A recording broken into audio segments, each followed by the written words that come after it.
Estaba pensando, Roberto, que obviamente que la diferencia entre este muro y todos los demás es que los demás muros son para que no entren y este era para que no salieran. No es lo mismo la reja que uno pone en su casa para que no entren los ladrones a la reja que ponen en una campo de concentración. Solo va a ser el punto, Fernando, pero no todos, porque el de Israel con Palestina tiene la misma lógica. Para que no salgan tampoco. No, para que no entren, para que no se muevan. Para que no entren supuestamente para que no entren los guerrilleros palestinos, algo así. Básicamente, en Estados Unidos el muro es para que no entren los inmigrantes. Básicamente son para que no entren y este muro era para que no salieran. Esa era la cosa distintiva. Pero tampoco querían que entraran alemanes federales. Puede ser, pero básicamente, sí, pero lo principal es, por ejemplo, te voy a dar un par de cifras que se me habían olvidado. Yo me acuerdo, viví ese periodo del muro cuando se construyó y salían las noticias que de la noche a la mañana. Fíjate que el año 61 en que se construye, unos meses antes pasaba, en julio del 61, aquí anoté las cifras, están en todas partes, se fueron 30.000 personas en un mes. En la primera semana de agosto alcanzaron a arrancar 21.000. Y era tal brutal la salida de gente que el historiador Tony Judt, que murió hace poco y muy famoso, dijo, a este ritmo la República Democrática Alemana se va a quedar sin ciudadanos, se va a quedar sin gente. Entonces tuvieron que poner un muro para que no se fuera la gente.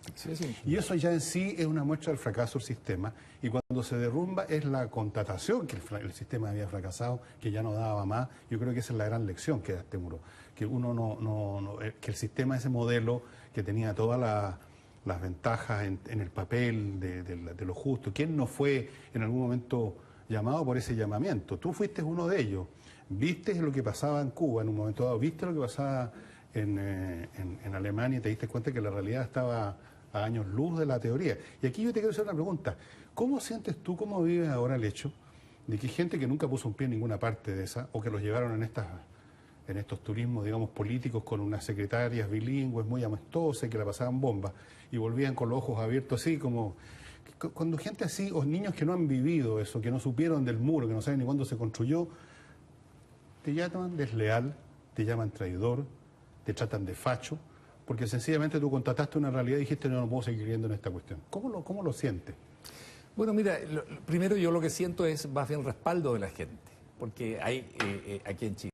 Lo que hay, obviamente, son algunas minorías que siguen justificando lo injustificable, que tiene que ver con el hecho de apoyar un modelo que para existir necesita instalar un sistema de seguridad que en realidad compite y supera a lo que son los sistemas de seguridad que tienen las cárceles de alta seguridad de los Estados Unidos.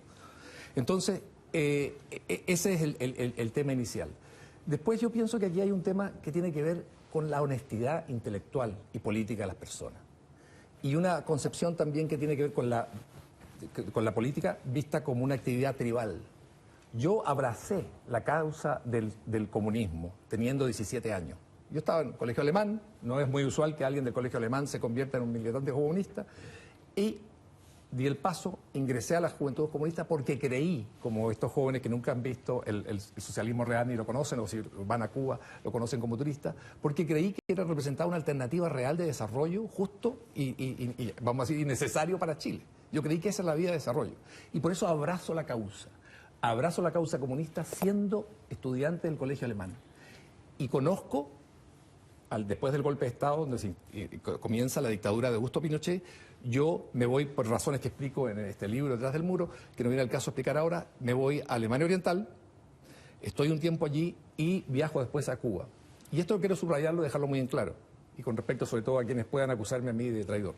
Yo, en 1976, después de haber estado tres años en el socialismo real, de haber conocido Alemania Oriental y de haber conocido Cuba, yo decido renunciar a la Juventud Comunista. Yo renuncio a la Juventud Comunista en La Habana y tenía 23, 24 años. Eso, disculpe, estoy hablando de un joven que ya no lo soy, pero eso sí muestra coraje civil y eso tomé esa decisión. Mucha gente, cuando tratan de atacarme, quieren presentarme como si fuese yo alguien que se arrepintió del comunismo después de la caída del muro o hace 3 años. Señores, yo dejé de ser comunista por lo que vi, no por las teorías, por lo que vi, la falta de libertad, el abuso. Podríamos entrar en muchos detalles de esto. Yo dije, no quiero ni Pinochet para Chile, ni quiero Fidel Castro para Chile, ni Pinochet ni Honecker. Creo en que la única alternativa que puedo construir e imaginar a estas alturas, fuera de renunciar a la Juventud Comunista, creo en la libertad individual y creo en la democracia parlamentaria. Y ahí empecé a armarme. Entonces yo lo que pienso es que lo importante ahora es analizar por qué sociedades como las sociedades de Europa del Este, que tenían todo gratuito, tenían todo asegurado, en un momento se alzan, se levantan y se van en contra del sistema y prefieren Occidente. Y quieren irse a Occidente, además, a vivir allí a la sociedad explotadora, a la sociedad del esfuerzo, de la competencia. Y ahí hay algo que tiene que ver con algo que tenemos que entender. Con la sed, y esto no es un cliché, de libertad y la búsqueda de la democracia de las personas. Está dentro del ser humano buscar espacios que le permitan ser quienes ellos quieren ser. Y no dentro de un espacio donde el Estado, o mejor dicho, porque se idealiza el Estado, un par de burócratas, y en estos casos eran tipos que ya tenían más de 80 años, deciden cómo es la vida desde que nace hasta que muere. Entonces, yo creo que en ese sentido hay que colocar la discusión. En ese sentido hay que hacer el análisis. ¿Qué fracasó aquí? ¿Qué falló? ¿Y qué significa esto? Significa que esto puede ser resucitado, el socialismo, el estatismo extremo, y es una alternativa que parece que fue esto solamente un problema mínimo que hay que reparar a lo largo del tiempo, o es esto algo que ya está descartado y que pertenece al pasado. Y si uno piensa en eso, que yo pienso que esto pertenece al pasado, a uno le llama la atención que en Chile haya todavía voces y gente que sigue idealizando estos países que fueron bárbaros en su represión. ¿Quiénes, por ejemplo? Bueno, acá hay fuerzas, por ejemplo, que no se atreven a condenar a los regímenes totalitarios. Voy a decir lo siguiente. En el siglo XX, y esto está clarísimo, ¿no es cierto?, para todas las personas, hubo dos grandes sistemas totalitarios. Uno fue el nacionalsocialista, fascismo, y el otro fue el comunismo. El nacionalsocialista, fascismo, acaba y termina realmente con la derrota de Hitler en 1945. Y el totalitarismo comunista se acaba en 1989.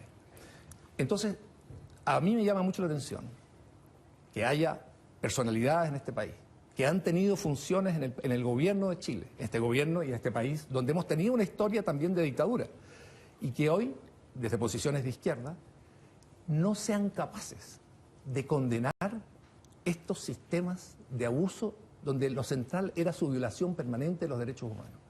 Y eso a mí me llama mucho la atención, porque el año pasado, durante esta conmemoración de los 40 años con respecto a lo que fue el inicio de la dictadura de Pinochet, y que fue un ejercicio importante en Chile, necesario, bueno, un país tiene que asumir su pasado,